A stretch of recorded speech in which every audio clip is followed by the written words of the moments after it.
उन्हाळी वाळवण एपिसोड 15 ज्यामध्ये आपण हे पालकाचे पापड बनवणार आहोत, जे चवीला अतिशय उत्कृष्ट लागतात आणि बनवायला सोपे आहेत। इथे मी अर्ध्या किलोच्या प्रमाणामध्ये बनवलेले आहेत।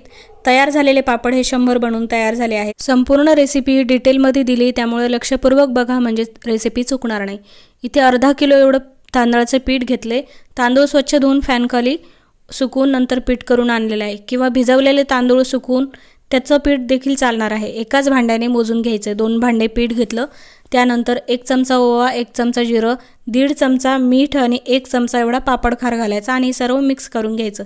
आता इथे पालक घेतलाय। पालकाचं प्रमाण तुम्हाला जेवढा गडद रंग हवा असेल तेवढं तुम्ही घेऊ शकता। आता त्याच भांड्याने आपल्याला 2.5 भांडे एवढं पाणी घ्यायचंय। म्हणजे 2 भांडे जर पीठ असेल तर एका भांड्याला 1.25 भांडं, म्हणजे दोन्ही मिळून 2.5 भांडं एवढं पाणी घ्यायचे। आणि आता जे पाणी मोजून घेतले त्याच पाण्याने आपल्याला या पालकाची पेस्ट बनवून घ्यायची। एक्स्ट्राचं पाणी वापरायचं नाही। आता चव चांगली यावी म्हणून 1 हिरवी मिरची इथे घातली, जी ऑप्शनल आहे। नंतर हे पूर्ण गाळून घ्यायचं आहे आपल्याला। थोडासा पालक इथे वरती राहिला आहे, तो आपल्याला यूज करायचा नाही।